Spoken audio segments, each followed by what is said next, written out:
하나님의 축복은 인간의 약점을 덮고도 남습니다. 하나님의 은혜는 우리들의 생각보다 훨씬 더 큽니다. 사람들은 쉽게 판단합니다. 저 사람은 글렀어. 저 사람은 이번 생에는 그냥 저렇게 살다가 죽겠지. 세상에서는 이런 이야기를 합니다. 사람은 고쳐 쓰는 거 아니다. 사람은 바뀌지 않는다. 저는 이런 이야기를 들은 적이 있고요. 죄송하지만 저도 이런 이야기를 한 적이 있습니다. 사람이 60살 넘어가면 절대 변하지 않는다고요. 근데 하나님은 아브라함을 75세에 부르셨고요. 모세를 80살에 부르셨습니다. 사례는 75세에 하나님의 말씀에 순종하지 못하고 하갈을 자신의 남편에게 들여보냅니다. 어떻게 보면 다시는 하나님의 축복을 기대할 수 없는 그런 실수였습니다. 왜냐하면 하나님의 말씀에 정반대로 행동했기 때문에요. 그런데 14년 후에 하나님의 은혜와 축복은 그런 사례에게도 주어진 것이죠. 하갈과 구두라를 통하여서 아브라함은 이미 많은 자녀들을 가지고 있었고, 사례는 이제 자기의 몸에서 아이가 나올 그런 은혜는 더 이상 없을 것이다, 이렇게 생각했습니다.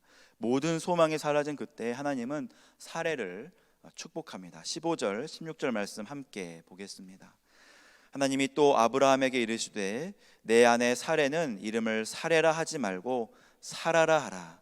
내가 그에게 복을 주어 그가 내게 아들을 낳아주게 하며 내가 그에게 복을 주어 그를 여러 민족의 어머니가 되게 하리니 민족의 여러 왕이 그에게서 나리라. 하나님은 먼저 사레의 이름을 사라라고 바꾸어 주십니다. 사라의 이름에는 공주 또는 귀부인이라는 뜻이 담겨 있습니다.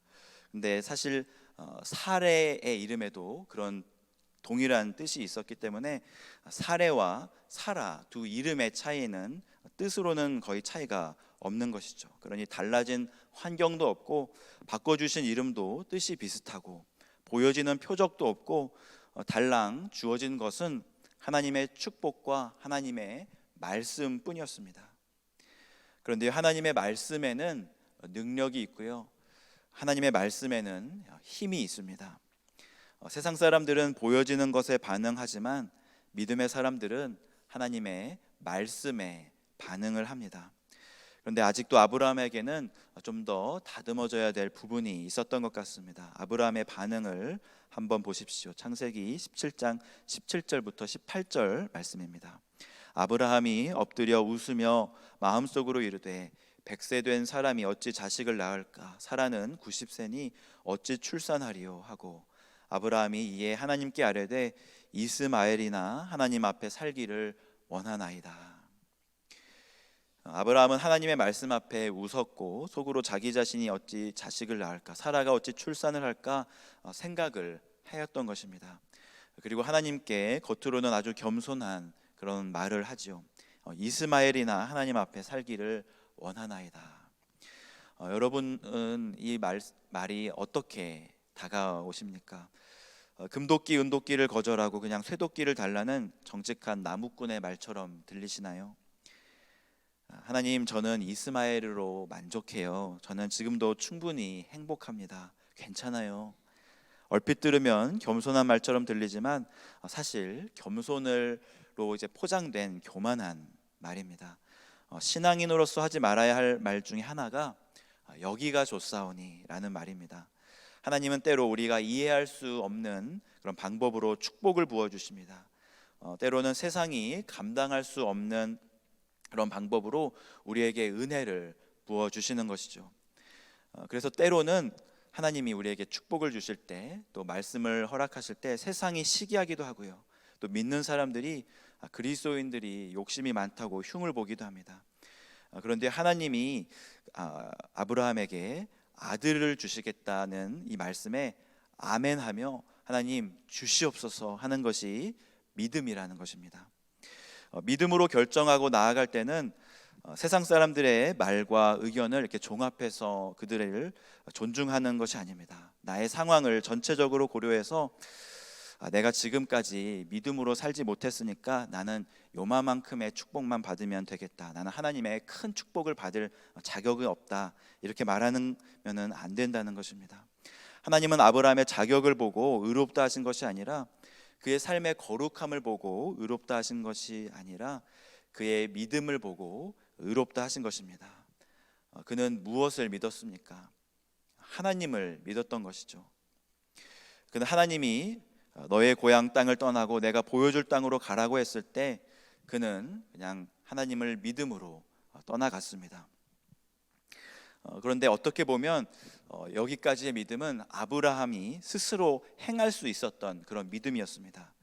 너에게 자손을 주겠다고 했을 때도 그는 하나님의 말씀을 믿었습니다.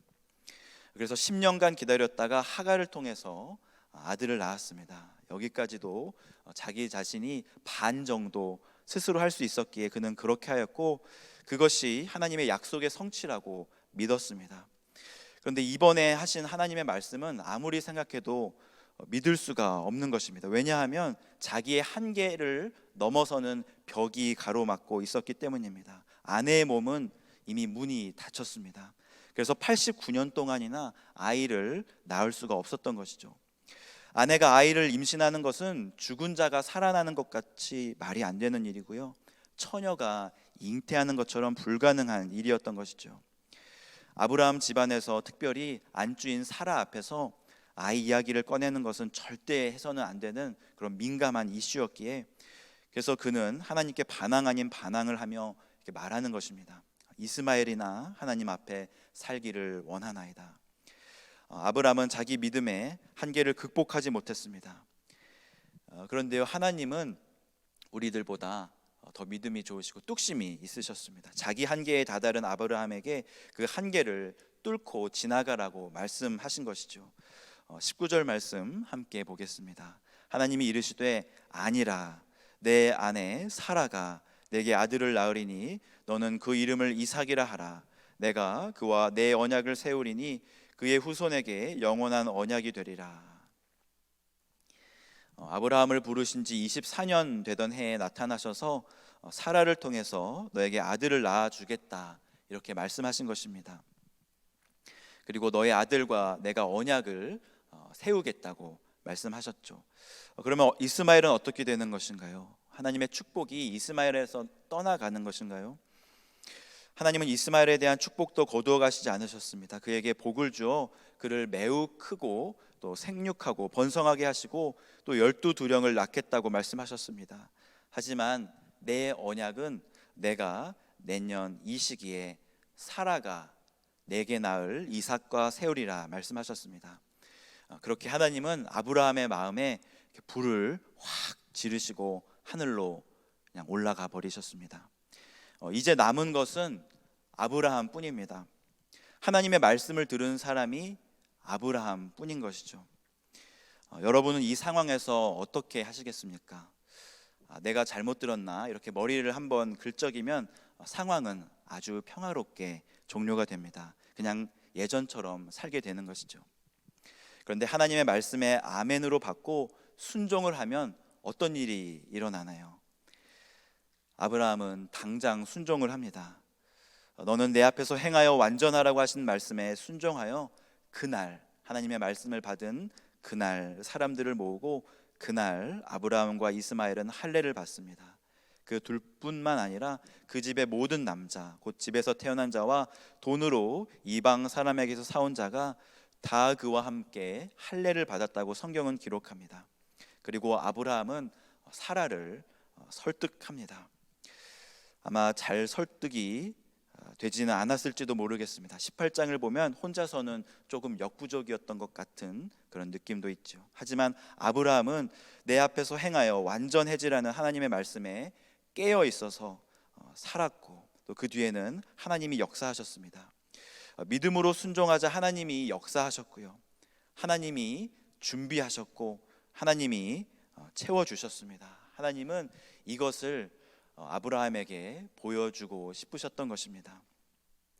믿음으로 말씀을 붙잡고 한계를 우리가 뛰어넘을 때 어떤 일이 일어나는지 하나님의 자녀라면 우리가 한번 봐야 되지 않겠습니까? 여기가 조사오니가 아닌 주의 종에게 이루어질지어다 고백하는 우리 모두가 되기를 주님의 이름으로 축복합니다. 이 시간 말씀을 놓고 함께 기도하겠습니다.